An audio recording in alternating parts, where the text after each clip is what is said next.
मैं अनीश शर्मा उड़ान IAS academy के इस ई-लर्निंग प्लेटफॉर्म में आपका हार्दिक स्वागत करता हूं। आज हम लोग मेंस का पेपर डिस्कस करेंगे। आज हम लोग जो डिस्कस करने वाले हैं वो है मेंस का पेपर 4 और उसका हम लोग क्या है पार्ट 3। पार्ट 3 कौन सा है? अप्लाइड और क्या है व्यवहारिक विज्ञान। तो इसमें जो टॉपिक है उसको देखेंगे। तो पेपर 4 में हमारा कौन कौन सा पार्ट है वो पहले देख लेते हैं। देखिएगा पेपर 4 में सबसे पहला वाला भाग है जो सामान्य विज्ञान, दूसरा वाला भाग है मैथ्स और रीजनिंग वाला योग्यता परीक्षण, तार्किक योग्यता एवं बुद्धिमत्ता परीक्षण, और तीसरा भाग है जो आज हम लोग डिस्कस करने वाले हैं अप्लाइड एवं व्यवहारिक विज्ञान। तो ये 75 मार्क्स का आने वाला है।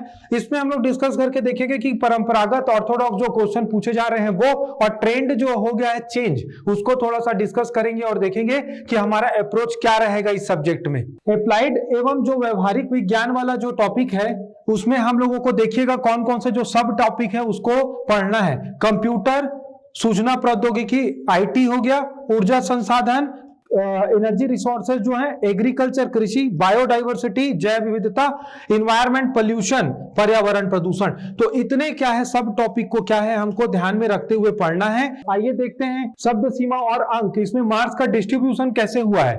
ठीक है, देखिएगा खंड 1 अधिकतम अंक 2 है और इसमें शब्द सीमा रहेगी 30। तो इसमें क्या है कुल 8 प्रश्न पूछे जाएंगे।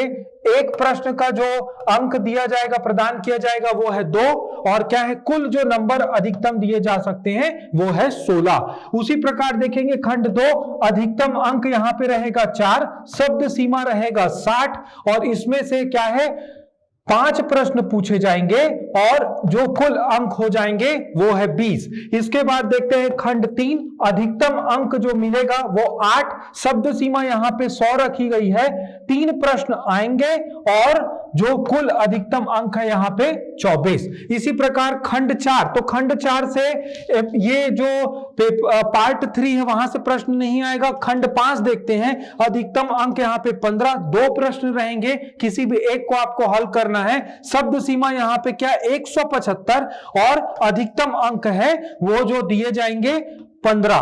तो इस प्रकार से क्या है मार्क का डिस्ट्रीब्यूशन हुआ है। इसको बहुत अच्छे से क्या है हमको समझना है और प्रश्न कितने बन रहे हैं उसको देखना है और उस आधार पे हमको अपनी तैयारी रखनी है। पार्ट 3 का हम क्या है अप्लाइड व्यवहारिक विज्ञान वाला सेक्शन जो डिस्कस करने जा रहे हैं उसको एक स्टूडेंट का ये पेपर रखा हुआ है, ये देखते हैं हम लोग। इस पे डिस्कस करेंगे किस प्रकार के प्रश्न पूछे गए हैं और प्रश्नों के पूछने का ट्रेंड क्या है और किस प्रकार लिखने से कितने अंक मिले हैं, इसको आइए आज डिस्कस करेंगे। देखिएगा पहला प्रश्न है इसमें, right any 4 feature of computer. Computer की कोई 4 विशेषताएं।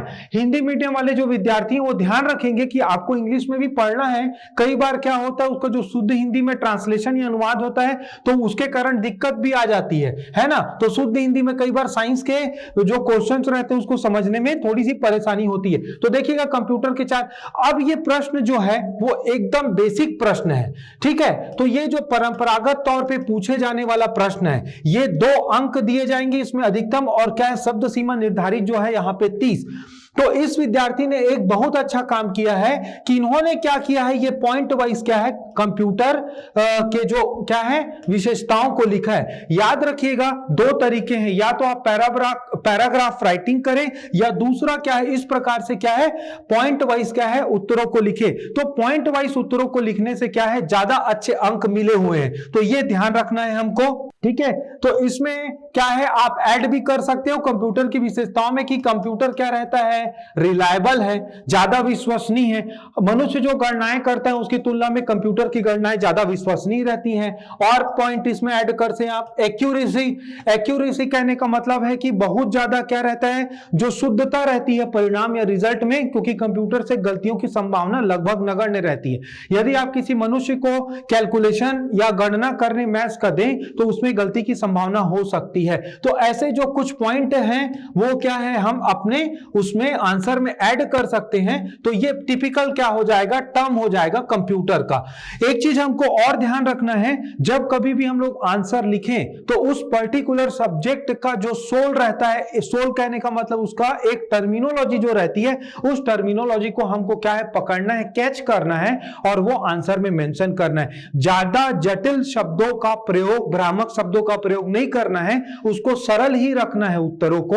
और क्या है, लेकिन सबसे बड़ी जो ध्यान देने योग्य जो बातें हैं वो क्या है, टर्म जो हमको ध्यान में रहे। उदाहरण स्वरूप वनस्पति विज्ञान या बॉटनी में पेड़ पौधे, जंतु विज्ञान में जूलॉजी में हम लोग जीव जंतु एनिमल शब्द यूज करते हैं, वही पर्यावरण वाले सब्जेक्ट में जाकर वो फ्लोरा और फौना टर्म हो जाता है पेड़ पौधों और जीव जंतुओं के लिए।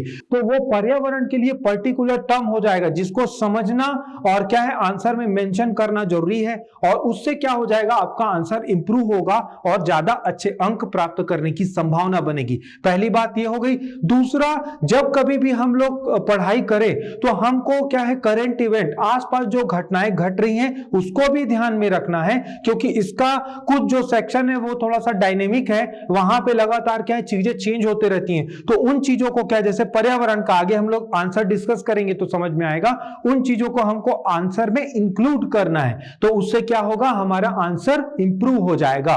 चलिए दूसरा क्वेश्चन देखते हैं, सॉफ्टवेयर क्या किसे कहते हैं और इसके प्रकारों के नाम लिखना है यहां पर। तो ये भी क्या है, देखिएगा बिल्कुल बेसिक क्वेश्चन है ना, एकदम टॉपिक जो दिया हुआ उस टॉपिक से क्या है वो प्रश्न उठा हुआ है ना। तो ये सॉफ्टवेयर क्या है, इसके प्रकार, सॉफ्टवेयर के क्या है, दो प्रकार है, एक होता है सिस्टम सॉफ्टवेयर और दूसरा होता है एप्लीकेशन सॉफ्टवेयर। ठीक है, तो दो प्रकार के सॉफ्टवेयर होते हैं। सॉफ्टवेयर होता क्या है, कुछ निर्देश हैं जो कि क्या है कंप्यूटर को दिए जाते हैं और वो हार्डवेयर से क्या करता है, उन जो निर्देशों को, इंस्ट्रक्शन को क्या है काम करने के लिए इंड्यूस करता है, प्रेरित करता है, उसको हम लोग क्या करते हैं, सॉफ्टवेयर कहते हैं। तो सॉफ्टवेयर के क्या है, दो प्रकार हो गए, सिस्टम सॉफ्टवेयर और एप्लीकेशन सॉफ्टवेयर। सिस्टम सॉफ्टवेयर क्या है, देखिए एकदम सरल भाषा में समझे तो हमारे मोबाइल में क्या रहता है, एंड्रॉइड क्या एक प्रकार का ऑपरेटिंग सिस्टम है। वो क्या करेगा, हमारा जो मोबाइल में जो भी फंक्शन हम लोग यूज करते हैं उसको क्या करेगा, ईज करता है, आसान करता है। और क्या है एप्लीकेशन मतलब ऐप, जैसे क्या है हमने व्हाट्सएप इंस्टॉल किया उसको और ऐसे ढेर सारे ऐप हम लोग यूज करते हैं जिसको हम लोग इंस्टॉल या अनस्टॉल करते रहते हैं, तो वो ऐप हो जाएगा। तो इसी प्रकार का क्या है, जो ऑपरेटिंग सिस्टम और क्या है एप्लीकेशन, ये सेम टू सेम क्या है कंप्यूटर में भी रहता है। तो इसको केवल नाम लिखना था, तो नाम लिखना है, तो एग्जांपल नहीं देना है तो हम नाम मेंशन करेंगे, और सॉफ्टवेयर की क्या है परिभाषा को लिख देना है सरल शब्दों में। ठीक है, चलिए आगे बढ़ते हैं। सौर ऊर्जा के कोई चार उपयोग, ये भी एकदम बेसिक प्रश्न है ना, और एकदम टॉपिक जो है उसी से ही प्रश्न बन गया है। तो सौर ऊर्जा के चार उपयोग देखिएगा, इस स्टूडेंट ने क्या किया है, इनको पूरे 2 में 2 नंबर मिले हुए हैं। यहां पे अधिकतम संख्या क्या थी, 2, अधिकतम जो अंक जो प्रदान किए जाने थे वो है 2 और शब्द सीमा 30। इन्होंने बहुत अच्छा एक काम किया है कि इन्होंने क्या किया है, पॉइंट वाइज क्या किया है, उत्तरों को लिखा है। तो ये जो पॉइंट वाइज उत्तरों को लिखने से क्या हो जाता है, चेक करने में भी आसानी है, पढ़ने में भी आसानी है, और इसी कारण इनको पूरे 2 में से क्या है 2 अंक दिए गए हैं। तो ये बहुत ही अच्छा तरीका है आंसर राइटिंग का। आगे देखते हैं, फोटोवोल्टेइक सेल क्या है, उसका सिद्धांत लिखना था, principle of photovoltaic cell. तो फोटो ये देखिएगा, इनको बहुत इसमें भी अच्छे नंबर मिले हुए हैं, 2 में से क्या है 1.5 अच्छा नंबर मिला हुआ है। इन्होंने इसमें पैराग्राफ राइटिंग की है, और उसके बाद भी ऐसा नहीं है कि पैराग्राफ राइटिंग से नंबर कटते हैं, लेकिन आप देखिएगा यहीं पे क्या है, हम कंपेयर कर सकते हैं। यहां पे क्या है, जब हमने पॉइंट वाइज आंसर दिया तो हमको 2, पैराग्राफ में 1.5 नंबर मिले हुए हैं। तो ऐसा नहीं है कि इसमें क्या है पैराग्राफ राइटिंग में क्या है नंबर नहीं मिलेंगे। तो ये भी बहुत अच्छा नंबर मिला हुआ है फोटोवोल्टेइक सेल का, इन्होंने जो आंसर लिखा हुआ है। आइए अगला प्रश्न डिस्कस करते हैं। अगला प्रश्न है, जैव विविधता के क्या है खतरे, थ्रेटनिंग्स टू बायोडाइवर्सिटी। क्या क्या हो सकती है थ्रेटनिंग बायोडाइवर्सिटी या जैव विविधता को, वो देखते हैं। देखिएगा ये जो है 30 वर्ड्स और मार्क्स है इसमें 2, और ये देखिएगा इसमें क्या है पूरे 2 में 2 नंबर मिले हुए हैं। अगेन इन्होंने क्या किया है, पॉइंट वाइज उत्तरों को लिखा है और पूरे 2 अंक प्राप्त किए हैं। तो जब ऐसे प्रश्न आते हैं तो आपके लिए सजेशन क्या है कि सबसे इंपॉर्टेंट देखिएगा, बायोडाइवर्सिटी के खतरे के तो बहुत सारे कारण हो सकते हैं, आपको क्या करना है, जो सबसे बड़ा और सबसे इंपॉर्टेंट कारण है उसको क्या करना है, मेंशन करना है यहाँ पे। तो बढ़ती जनसंख्या, आवास स्थल का खत्म होना। देखिएगा इन्होंने बहुत अच्छा एक पॉइंट यहां पे क्या किया, ऐड किया है, हैबिटेट लॉस एंड फ्रेगमेंटेशन, आवास स्थल का नष्ट हो जाना बायोडाइवर्सिटी के नष्ट होने का सबसे बड़ा और सबसे इंपॉर्टेंट कारण है। तो इस कारण क्या है, इनको देखिएगा नंबर भी अच्छे प्राप्त हुए हैं। तो कहने का मतलब ये मैं कहना चाह रहा हूं कि आपको जब ऐसे क्या है वर्ड लिमिट कम रहते हैं तो आपको क्या करना है, चयन करना है कारणों को जो सबसे बड़े और सबसे इंपॉर्टेंट कारण है। आइए आगे बढ़ते हैं, अगले प्रश्न की चर्चा करेंगे। अनवीनीकृत ऊर्जा क्या है और दो स्रोतों के नाम। तो इनका केवल क्या है, नाम लिखना है और परिभाषा लिखनी है। तो इन्होंने क्या है, इनको 1 अंक प्राप्त हुए हैं इसमें, और इन्होंने क्या है परिभाषा लिखा है। और इसमें देखिएगा कोयला हो गया तो तापीय ऊर्जा में इसको यूज करते हैं। तो इस प्रकार पेट्रोलियम हो गया, तो इन्होंने क्या दोनों को मेंशन किया हुआ है, ठीक है, जो स्रोतों को मेंशन किया हुआ है। तो अनवीनीकृत क्या है, जो ऊर्जा के स्रोत हैं इनको परंपरागत स्रोत भी बोला जाता है, ट्रेडिशनल सोर्स हैं, जिसको हम लोग क्या है मनुष्य के सभ्यता के इतिहास से, ठीक है, ओरिजिन जो हुआ है सिविलाइजेशन का, वहां से हम क्या कर रहे हैं, यूज करते आ रहे हैं। जैसे कि कोयला हो गया, पेट्रोलियम हो गया, नेचुरल गैस, और इनको क्या है यूज करने का फायदा नुकसान क्या है। कोयला पेट्रोलियम तो अभी सस्ते हैं, फिलहाल आसानी से हम यूज कर पा रहे हैं, लेकिन प्रदूषण ज्यादा होता है। और इसी के कारण क्या है, जो नवीनीकृत जो है जो सोर्स है ना, उनके ऊपर, या जो गैर परंपरागत स्रोत हैं उनके ऊपर ध्यान गया है हमारा, जैसे सोलर एनर्जी हो गया और हाइड्रोजन गैस इत्यादि। तो ये सब इसमें आ जाएगा। ये भी देखिएगा एकदम बेसिक क्वेश्चन है जो कि सीधे टॉपिक से क्या है क्वेश्चन उठाया गया है। अगले प्रश्न की चर्चा करते हैं। विषैले पदार्थों के नाम लिखिए जिनसे जल प्रदूषण होता है। अब प्रश्नों को पढ़ते समय हमको सावधान जरूर रहना है। प्रदूषण के कई प्रकार हैं। कई बार विद्यार्थी क्या करता है, एकदम जो अनकॉन्शियसली जब क्या है क्वेश्चन को पढ़ता है तो विषैले पदार्थों के नाम लिखिए जैसे प्रदूषण, अब वो जल दिमाग से क्या है कहीं आउट हो गया। तो आप क्या है यहाँ पे गलती कर सकते हो, जैसे क्या एकदम स्पेसिफिक पूछा गया कि जल प्रदूषण के कारण बताना है हमको, तो वायु प्रदूषण तो नहीं है, तो स्थल प्रदूषण तो नहीं है, नाभिकीय प्रदूषण तो नहीं है। तो कई बार हड़बड़ी में क्या होता है, हम लोग डाइवर्ट हो जाते हैं। तो प्रश्नों को सुनते पढ़ते समय हमको क्या रहना है, बहुत सावधान रहना है। तो ये 4 जो क्या है एलिमेंट्स हैं, मर्क्यूरी हो गया, लेड हो गया, तो ये क्या है जल प्रदूषण का कारण बनते हैं। जैसे कि क्या है मरकरी से मीना माता रोग हुआ था, ये भी कई बार एग्जाम में आया है। कैडमियम भी एक अच्छा उदाहरण है, इटाई रोग होता है। नाइट्रेट आयन की या यौगिकों की सांद्रता अधिक होने से ब्लू बेबी सिंड्रोम हो जाता है। तो इस प्रकार बीमारियों के नाम नहीं लिखना है, केवल तत्वों के नाम लिखना है, और देखिए पूरे अंक आपको प्राप्त हो जाएंगे। ठीक, अब आगे चर्चा करते हैं एग्रीकल्चर का एक टॉपिक का, ई टेक्नोलॉजी में कृषि क्षेत्र में लाभ। अब देखिएगा टेक्नोलॉजी बहुत डेवलप हो गई है। कृषि जो परंपरागत जो चली आ रही थी वो चली आ रही है ना, लेकिन अब उसमें नई चीजें इंट्रोड्यूस हो रही हैं। तो यहाँ पे टेक्नोलॉजी का जो इंप्लीमेंटेशन होता है उसको आंसर में मेंशन करना था। ठीक है, तो इन्होंने क्या किया है, अगेन इन्होंने क्या है पॉइंट वाइज उत्तर दिए हैं और इनको बहुत अच्छे अंक मिले हैं, 1.5 मिल गए हैं अंक।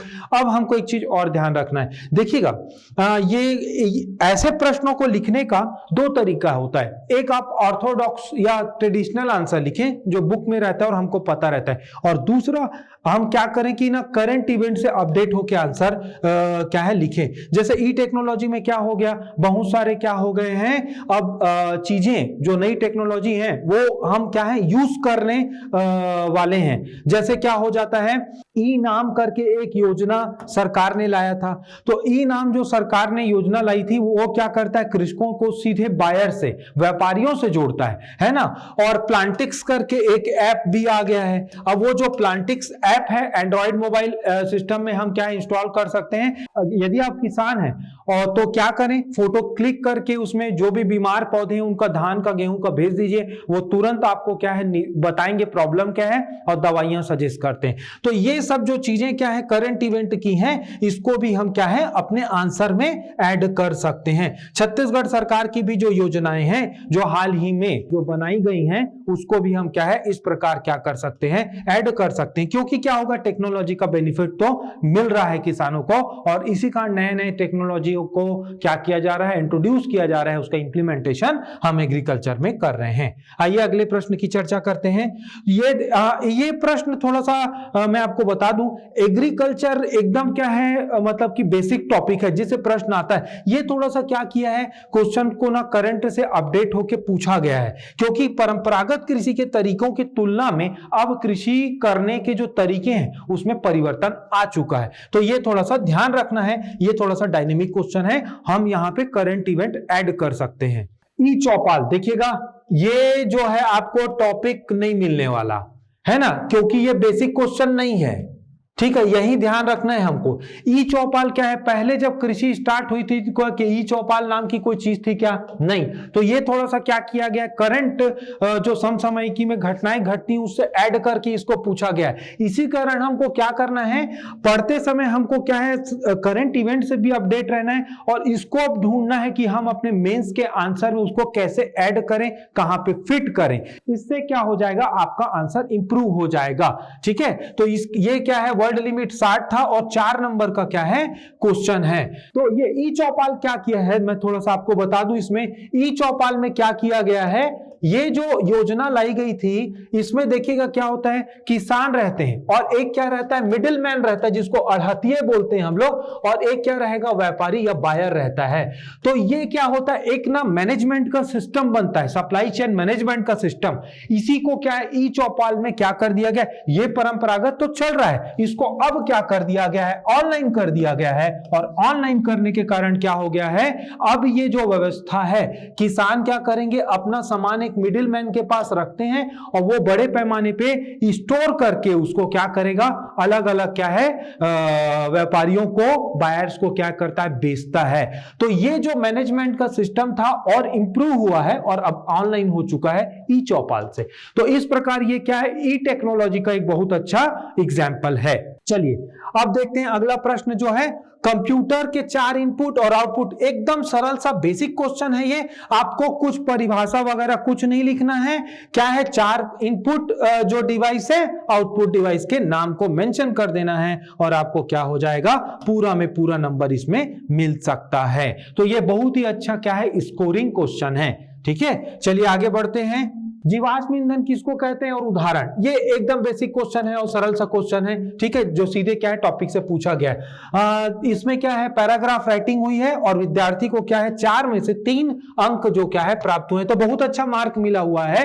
तो क्या है, सरल भाषा में इन्होंने क्या किया है, आंसर को लिखा है। देखिएगा, ज्यादा क्लिष्ट, ज्यादा कठिन या ज्यादा क्या अलंकारिक शब्दों का प्रयोग हमको आंसर में नहीं करना, ये ध्यान में रखना है। तो जीवाश्म ईंधन से तात्पर्य लाखों करोड़ों वर्षों से दबे हुए वनस्पति जो वर्तमान में प्राप्त ईंधन है, बिल्कुल सही बात है। देखिएगा, जुरासिक जो पार्क मूवी आप लोगों ने देखा होगा, जुरासिक इरा में क्या हुआ था, एक घटना घटी थी, है ना, नेचुरल जो कैलेमिटी के कारण हुआ है, वो बहुत बड़े बड़े जीव जंतु जो डायनासोर था और दूसरा क्या है, बड़े बड़े जो वनस्पति वो अचानक दब गए मिट्टी के अंदर।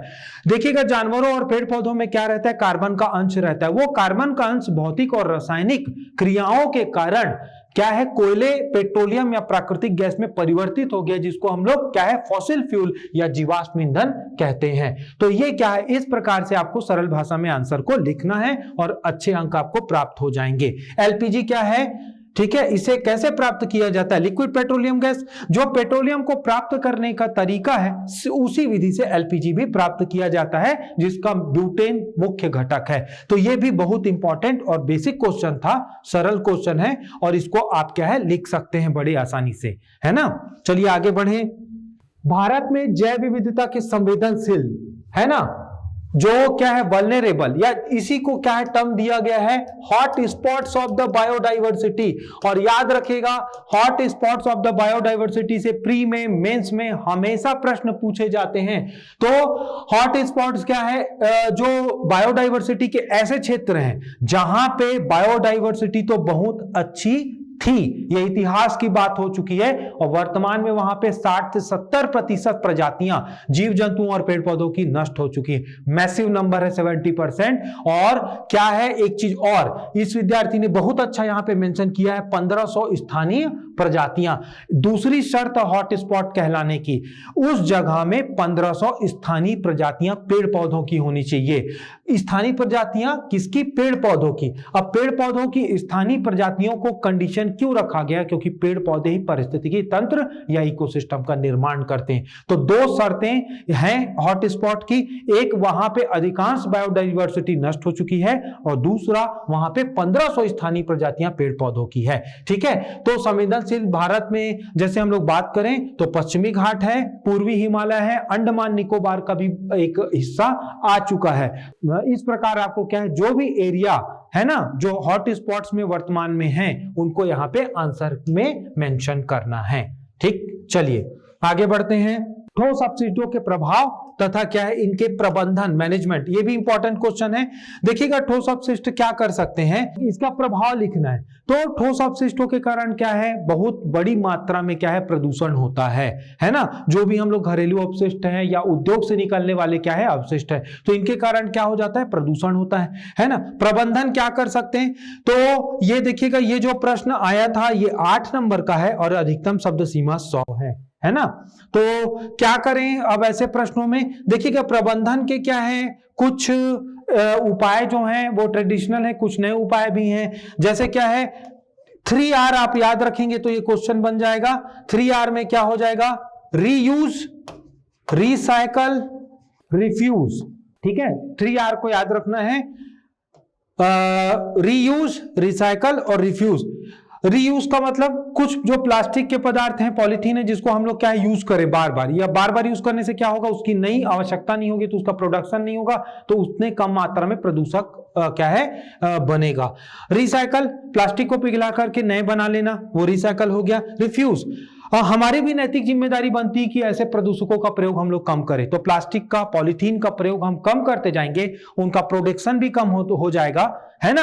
और क्या हो जाएगा, उस अनुपात में क्या है प्रदूषण भी कम फैलेगा। तो ये हमको ध्यान रखना है। ठीक है, और क्या है देखिएगा प्रबंधन के लिए हम लोग क्या क्या उपाय अपना सकते हैं। ठोस अपशिष्टों को क्या किया जाता है, लैंडफिल एक तरीका है। लैंडफिल में क्या होता है, मिट्टी में दबा दिया जाता है। इंसिनरेशन, इंसिनरेशन में क्या होता है, कोई जगह रहता है वहां पे गड्ढा खोद करके पिट बना के वहां पे क्या करते हैं, कचड़े को डाल करके, सॉलिड वेस्ट को, और क्या है जला के उसको ढक दिया जाता है, तो ढक के जलाया जाता है। तो एक और है बर्निंग। बर्निंग मतलब क्या, शहर से बाहर क्या कर लेना, ले जाना और जला देना, लेकिन उससे भी वायु प्रदूषण होता है। ठीक है, और क्या कर सकते हैं हम लोग, कंपोस्टिंग।